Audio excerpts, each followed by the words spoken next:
Hi, welcome back to the channel. So, there used to be a debate which was pretty intense back in the day, and that was who is considered the greatest band out of the Beatles and the Rolling Stones. Whether that argument goes on today as intensely as it did back then, I don't know. However, both of these groups are indeed legends and they were indeed titans in their time. Um, they had super loyal fan bases and they did change the musical landscape as we know it. So let's go and have a look and see what is great about both of these bands. There are no right and wrong answers. Some of you might think I love the Stones way more. I think they're better. Some of you may think the Beatles are. Some of you may think I just don't care anyway, and that's fine. It's all for fun.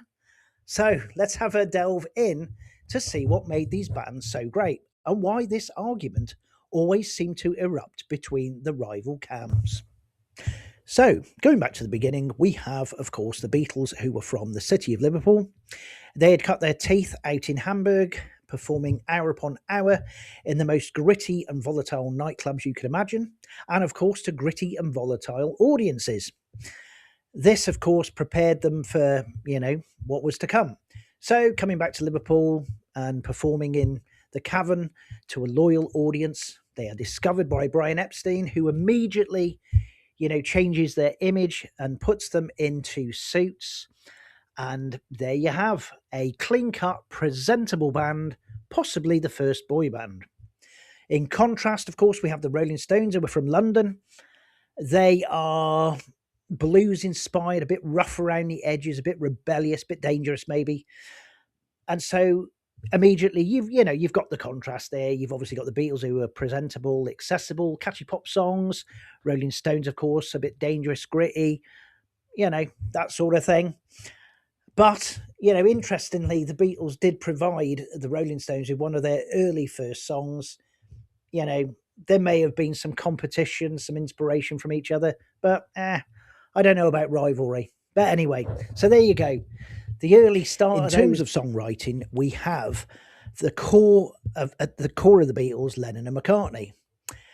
They could write simple love songs, they could write folk songs, rock. They were always branching out into different sounds and styles and different genres, sometimes which spread across an album, like the White Album, for instance. The amount of different styles on there is incredible. Whereas for the Rolling Stones, their core songwriting team, of course, was Mick Jagger and Keith Richards.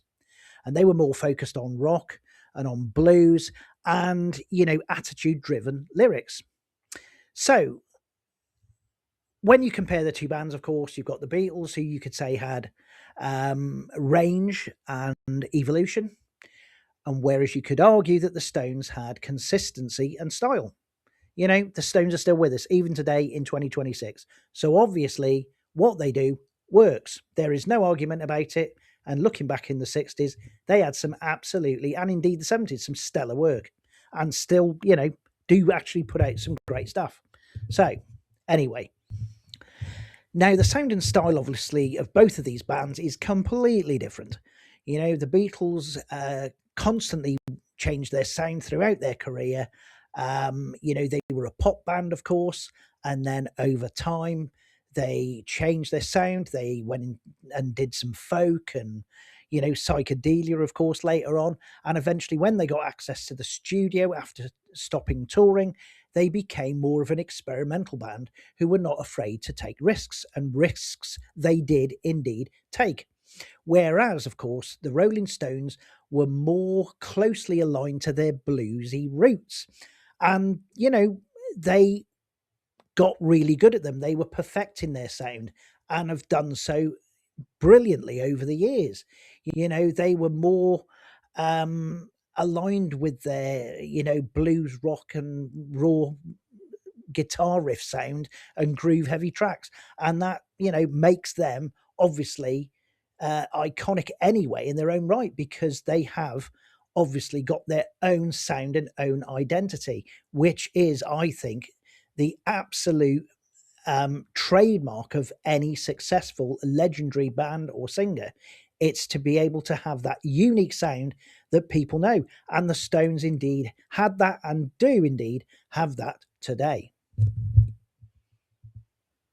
In terms of live performances, however, this is where things do change a bit because, of course, the Beatles stopped touring from 66 onwards. But, the live shows anyway are a completely different bag here. Um, the Rolling Stones, they still tour, even now. They have toured for years and years and decades after decade. But one thing that is consistent here is Mick Jagger. He is an absolutely superb 100% frontman who has an insane amount of energy. He's great with the crowds.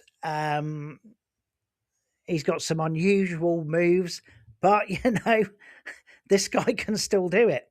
And their reputation, at the end of the day, their reputation has been built because of their live shows. That is, they still do it. They go on tour and they give their all. So, it you can't really argue with that in terms for the Stones. And as I said, the Beatles did stop touring quite early on in their career. Their later music did become a little bit too complex anyway to perform live. Obviously, if like me, you've seen tribute acts, they are able to do that now. But then again, times moved on. But they were more concentrated on their studio work anyway. So, at the end of ultimately, stage presence wise and stage performance wise, it can only really go down to the Stones. Um, if you think about early Beatles, could you have really, been able to hear their songs as well as you could hear or can hear now the Rolling Stones? So, anyway, what am I doing? I'm rattling on. Stop.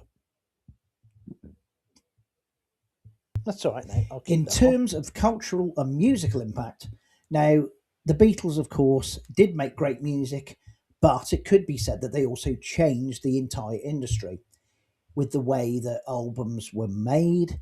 You look at Sergeant Pepper and Revolver, the way the sound evolved in these albums and the way music evolved, because the Beatles started out as a simple pop band and they rapidly changed in a short space of time into a band that had been through a phase of psychedelic music and folk music, and ultimately producing a classic, clean, mature album in Abbey Road. Whereas, of course, the Rolling Stones, even though they didn't experiment as much, they sort of portrayed in a way, I guess, the early definition of the image of rock and roll, sort of the rebellion, the attitude, the longevity of music for a start. I mean, come on. These guys have been rocking this for 60 odd years plus, and they don't seem to show any signs of stopping. So, whereas you could say the Beatles changed music itself, that can always be debated as well. Really, you could say the Stones probably defined what it felt like. You look at their history and look at their albums, they will tell you something, literally on their own, Exile in Main Street for a start. Um, so, it's a tricky one, but to be honest, can you have a final verdict on these guys? All I could say is if you're looking at something like the songwriting range rather, and innovation and cultural impact, then maybe you could argue really that the Beatles probably would take the win on this. But of course, if you're looking for a band that has, rock and roll identity, longevity, attitude, and indeed energy, which still hasn't dissipated, then you might be looking at the Rolling Stones. But to be honest, you know, this debate's been going on for such a long time now. I don't think it'll ever be settled, um, because ultimately they both were separate bands with their own separate identity, and basically that is it. That's all it was about. And I think personally they're both damn good bands. They're both great. I do lean more towards the sound of the Beatles, but I don't dislike the Rolling Stones either. I may not like the entire catalogue, but hey, you know, it's a different style. So thank you for watching. And if you've not subscribed, and you're interested, then subscribe and obviously hit the like button and notifications and all that palaver. But thanks for watching, and I'll see you very soon. Take care now. Bye.